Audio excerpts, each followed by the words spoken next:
Hi hello வணக்கம் மக்களே. This video sponsored by school of business organisation Tiruvannamalai. இது நம்மளோட டிஜிட்டல் மார்க்கெட்டிங் கம்பெனிங்க. நம்மளோட வாட்ஸ்அப் நம்பர் கான்டாக்ட் பண்ணிக்கோங்க நீங்கள் ஒர்க் பண்ண இன்ட்ரெஸ்ட் இருக்கவங்க. வாங்க வீடியோக்குள்ளே போகலாம். ஸ்கிப் பண்ணாதீங்க. பெரிய தப்பு. தினம் 300 ரூபாய் சம்பாதிக்க அரிய வாய்ப்பு. இன்ஸ்டாகிராம், ஃபேஸ்புக் பயன்படுத்த தெரிந்தால் போதும் content post and content publishing மூலமா தினம் 300 ரூபாய் சம்பாதிக்கலாம். இந்த வேலை செய்ய 5 நிமிடம் போதும். Work training support, group communication support, all language customer live chat support, முக்கியமா சொந்தமா ஒரு பிசினஸ் ஸ்டார்ட் பண்ற அளவுக்கு உங்களால கற்றுக்கொள்ளவும் முடியும், சம்பாதிக்கவும் முடியும். இந்த வேலை வாய்ப்பு வழங்குவது 5 வருடத்திற்கு மேல ரன் ஆகிட்டு இருக்க நம்ம தமிழ்நாட்டு company school of business organisation private limited. மேலும் விவரங்களுக்கு டிஸ்கிரிப்ஷன்ல கொடுத்திருக்க நம்பருக்கு வாட்ஸ்அப் பண்ணுங்க. துவரம்பருப்பு சாம்பார் எப்படி டேஸ்ட்டாக வைக்கிறதுன்னு பார்த்துக்கலாங்க. ஒரு 2 செம்பு தண்ணி ஊற்றிருக்கேங்க.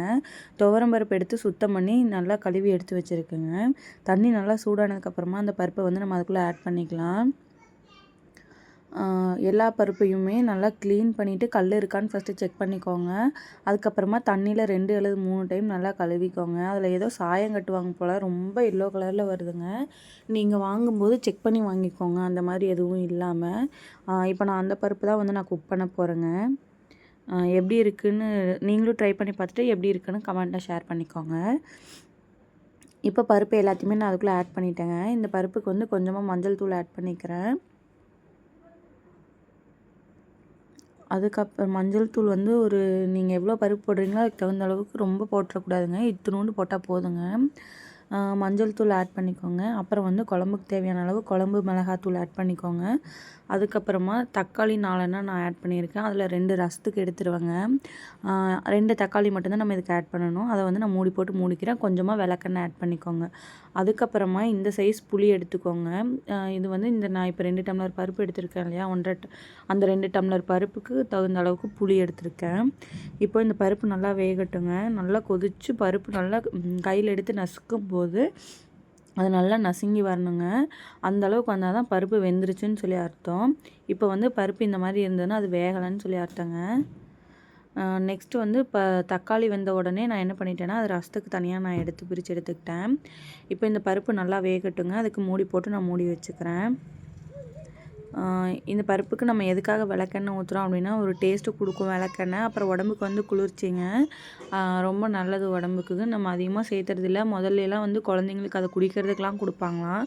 அது நல்லதா கெட்டதோ எனக்கு தெரியல. ஆனால் சமையலில் வந்து நம்ம யூஸ் பண்ணிக்கிறது உடம்புக்கு நல்லதுங்க, குளிர்ச்சி கொடுக்கும். குழந்தைங்களுக்கு வந்து 1 டம்ளர் அளவுக்கு கொடுப்பாங்களாம். எங்கள் பாட்டி சொல்லிகிட்டே இருப்பாங்க. நாங்களாம் கொடுத்தோம், குடிச்சிட்டு நல்லா தூங்குவாங்க, வயிறெல்லாம் நல்லா க்ளீன் ஆயிரும்னு சொல்லுவாங்க.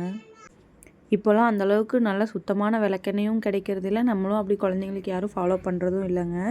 நீங்கள் யாராவது அப்படி ஃபாலோ பண்ணி உங்களுக்கு ஏதாவது சைட் எஃபெக்ட்ஸ் இருந்துச்சு, இல்லை ஓகேங்க அப்படிங்கிற மாதிரி இருந்ததுனால கமெண்ட்டில் ஷேர் பண்ணிக்கோங்க. அடுத்தவங்களுக்கு யூஸ்ஃபுல்லாக இருக்கும். இப்போ பருப்பு நல்லா கொதிச்சிருச்சுங்க. பருப்பும் நல்லா வெந்துருச்சு. எந்த அளவுக்கு தண்ணி வந்திருக்குன்னு பாருங்கள். நான் எவ்வளோ தண்ணி ஊற்றி வச்சுருந்தேன், இப்போ எவ்வளோ தண்ணி இருக்குதுன்னு பாருங்கள். இப்போது 2 தக்காளி அதில் இருக்குது. அந்த 2 தக்காளி வந்து நான் பருப்புக்கு தனியாக எடுத்துக்கிறேன். மீதி இருக்கிற தண்ணியை வந்து ஃபஸ்ட்டு எல்லாமே ட்ரையாக வடித்து எடுத்துக்கலாம். அது வரைக்கும் வெயிட் பண்ணிக்கோங்க. இப்போ வந்து நான் ரசத்துக்கு 2 தக்காளி நான் எடுத்துக்கிறேங்க.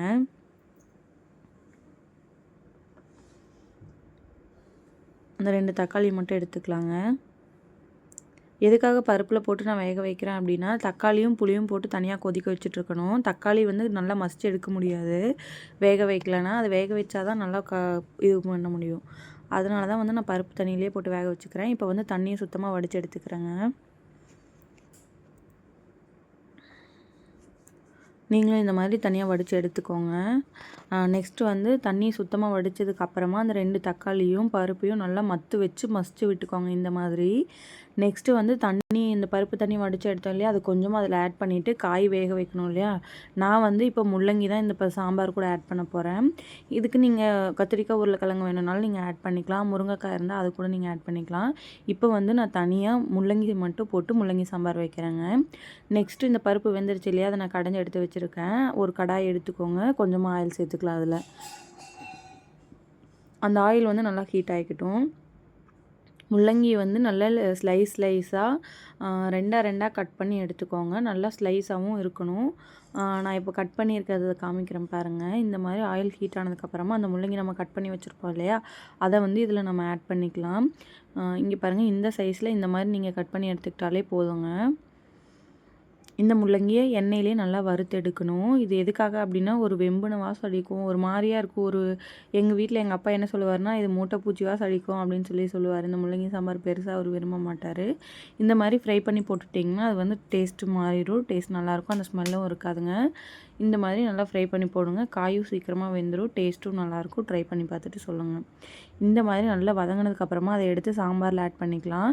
நெக்ஸ்ட்டு கொஞ்சமாக ஆயில் விட்டுட்டு இது குழம்புக்கு தாளிப்பு ரெடி பண்ணணும் இல்லையா, அதுக்காக தான் இப்போ மறுபடியும் ஆயில் சேர்க்குறேன். ஆயில் சேர்த்துட்டு ஆயில் நல்லா ஹீட் ஆனதுக்கப்புறமா கொஞ்சமாக கடுகு சேர்த்துக்கலாம். அதுக்கு முன்னாடி சாம்பாரில் வந்து 1 ஸ்பூன் வீட்டில் அரைச்ச குழம்பு மிளகாத்தூள் நான் ஆட் பண்ணியிருக்கேன். அதையும் காமிக்கிறேன் பாருங்கள். இப்போ இந்த ஆயில் வந்து நல்லா ஹீட் ஆயிடுச்சுங்க. நெக்ஸ்ட்டு வந்து நம்ம கடுகு ஆட் பண்ணிக்கலாம். கடுகு நல்லா பொரிஞ்சு வரணுங்க, இல்லைன்னா கசப்பு அடிக்கும். நல்லா வெடிக்கட்டும், அது வரைக்கும் வெயிட் பண்ணிக்கோங்க. வீடியோவை ஸ்கிப் பண்ணாமல் ஃபுல்லாக பாருங்கள். அப்போ தான் நான் எப்படி வைக்கிறேனோ அந்த டேஸ்ட் உங்களுக்கு கிடைக்கும். ஸ்கிப் பண்ணி பார்த்தீங்கன்னா ஏதாவது ஒரு இன்க்ரீடியன்ட் வந்து ஸ்கிப் ஆயிடுச்சுன்னா உங்களுக்கு தெரியாது இல்லையா, அதுக்காக தான்.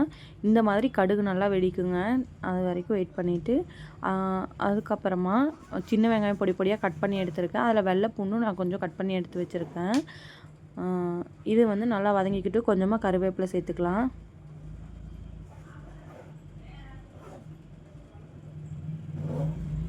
இதையும் நம்ம நல்லா வதக்கி எடுத்துக்கலாங்க.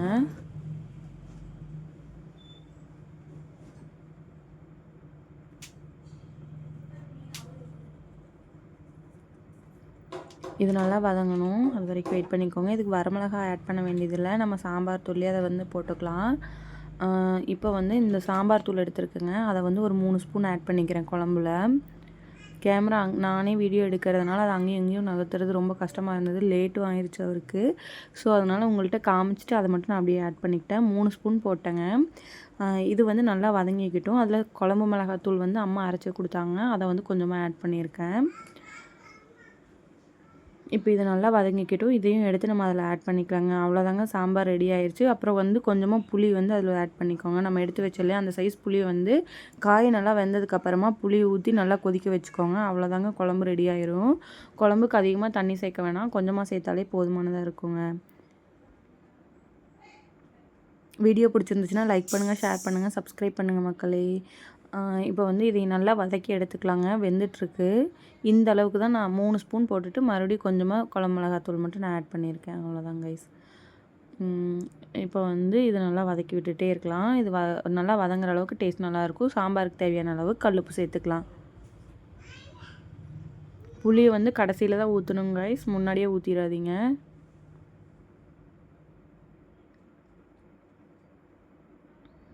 வெள்ளைப்பூண்டு எதுக்காக சேர்த்துறேன்னா, கேஸ் ட்ரபிள் ப்ராப்ளம் இருக்கவங்களுக்கு வெள்ளைப்பூண்டு போட்டு கொடுத்தா ரொம்ப நல்லதுங்க. அதுக்காகவும் நான் ஆட் பண்ணியிருக்கேன். டேஸ்ட்டும் நல்லாயிருக்கும், அதுக்காக தான் நான் ஆட் பண்ணியிருக்கேன்.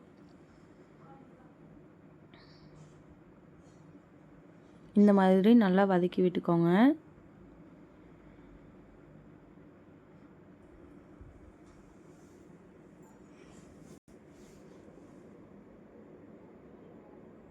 அவ்வளோதாங்க, இதை எடுத்து அப்படியே சாம்பாருக்குள்ளே ஆட் பண்ணிக்கலாம். காய் வெந்துருச்சு. இந்த தாளிப்பு எடுத்து அதுக்குள்ளே கொட்டிட்டு புளியும் நம்ம அது கூட ஊற்றிக்கலாம். புளியை வந்து தண்ணியில் கரைச்சி குழம்புக்கு எவ்வளோ தண்ணி வேணுமோ அதுக்கு தகுந்த அளவுக்கு ஊற்றுங்க. தேங்க்யூ, பாய் பாய்.